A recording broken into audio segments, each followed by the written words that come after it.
और रुक करेंगे इस वक्त एक बड़ी खबर की। बीजेपी अध्यक्ष अमित शाह से बीजेपी नेता डॉक्टर सीपी ठाकुर मुलाकात करने को पहुंचे हैं। अकबर रोड स्थित अमित शाह के आवास पर अमित शाह और सीपी ठाकुर के बीच मुलाकात चल रही है।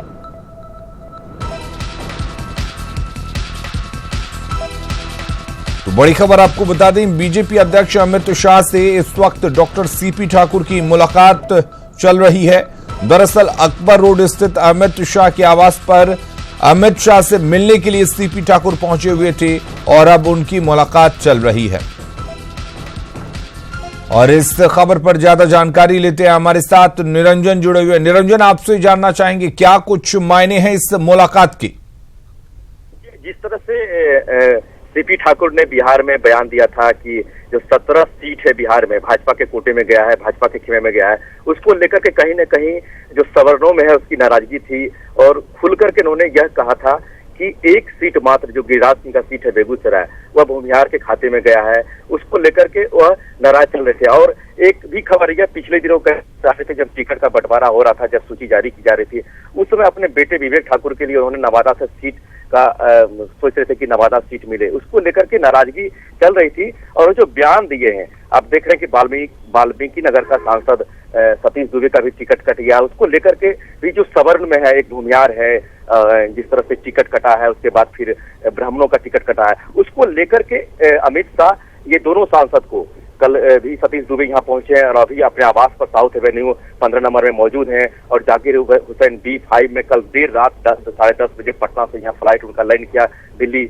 और उसके बाद इस कयास लगाए जा रहे थे कि कहीं ना कहीं जो 2 चरण का मतदान हो चुका है बिहार में, उसको लेकर के जिस तरह से बयानबाजी हो रही है, खास करके सवर्ण जो भाजपा के नेता हैं, उसका खामियाजा आने वाले जो चुनाव हैं जो चल रहे हैं उस पर भुगतना पड़ेगा। उसको लेकर के ये लगातार अमित शाह सबसे 1 to 1 कर रहे हैं कि आपकी जो नाराजगी है वो मीडिया में ना आए, आप मिल बचकर बात करें जो है, और आगे आपका ध्यान रखा जाएगा। इसको लेकर के अमित शाह उनसे बातचीत कर रहे हैं और मुलाकात भी खत्म हुई है।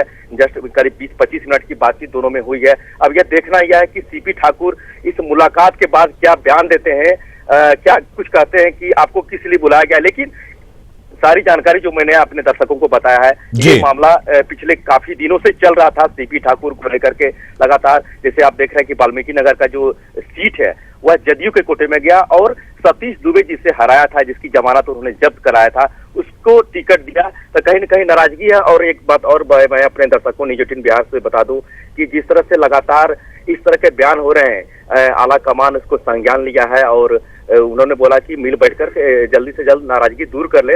नहीं चलिए, तो एक तरह से जो नाराजगी है उसको दूर करने की कोशिश है। बहुत बहुत शुक्रिया निरंजन आपका तमाम जानकारी देने के लिए। लोकसभा चुनाव के दूसरे चरण के मतदान के बाद अब तीसरे चरण के लिए सियासत तेज हो गई है। सभी राजनीतिक दलों के नेताओं ने अपने चुनावी रथ को तीसरे चरण के लिए लोकसभा क्षेत्रों की ओर मोड़ लिया है। बिहार के सीएम नीतीश कुमार भी प्रचार में जोर शोर से जुटे हैं।